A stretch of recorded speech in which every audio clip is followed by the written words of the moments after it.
So, Jacqueline, thanks for chatting about the development of your hip and pelvic pain. You have had two children. They're Yes. 8 and 5. Right. During the second pregnancy is really when you became aware of hip and pelvic pain. So first of all, I totally was aware of it in my first pregnancy, just not to the same extreme. First pregnancy, I felt it was uncomfortable. Second pregnancy, it just was worse. I like really struggled with sleeping, movement wise. So again, during the pregnancy, you became aware you were having hip pain. Yeah. Yes. So and then it was probably thought it was just related to the pregnancy. Exactly. So as I told you, it's like, when you're pregnant, you're going to have some aches and pains, and you just kind of hope that once you have the baby, it kind of goes away. In my case, it didn't. And in fact, I would say got worse. Okay. So you have the pregnancy, you have the delivery, you try to get back to your normal activities like running, and the pain never goes away. Yes, exactly. So at what point did it click for you that maybe this is not related to the pregnancy or the delivery, and maybe this is a separate problem? I think it was just like months and months of it just not getting better. Okay. It's like my body was I was feeling stronger and more like my pre-pregnancy self. Okay. But my hips were just talking to me. Okay. My left hip specifically.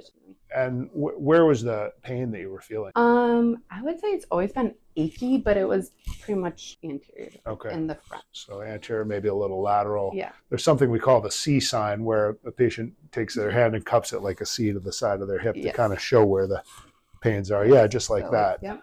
Right in there. That sounds like it applied to you. You got better after we did the surgery. The surgery is about 7 months ago. We did an arthroscopic surgery. We repaired the labrum. We corrected the impingement. And today, 7 months later, you still have a little bit of stiffness and stuff, but generally quite a lot better than you were before the surgery, as I would say that's exactly what it is. And it's basically normal to have central pubic pain, pubic symphysis pain during pregnancy and delivery and afterward.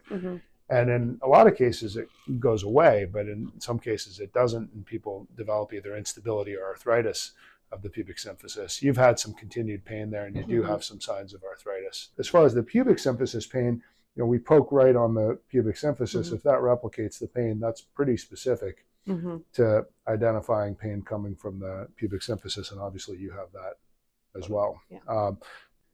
We've already done the surgery on the left side, and what we can see is that we reshaped the ball to make it round here, and we removed the bone spur from the edge of the socket.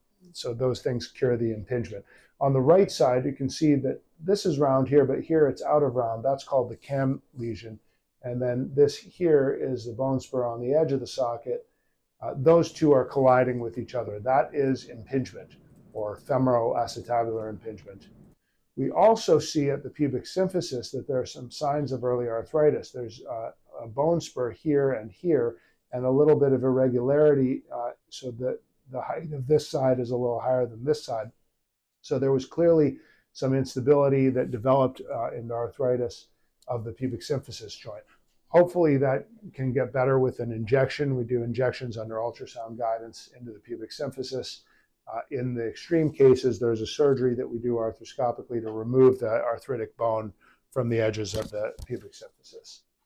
And so this is all frayed and torn labrum, and then the peripheral cartilage on the edge of the socket was also torn. So we cleaned up all the torn portions of the cartilage, and then we repaired the labrum. And this is a picture of the labral repair. So this is the labrum here, and in this picture you can see the blue sutures are attached to anchors that go in the bone.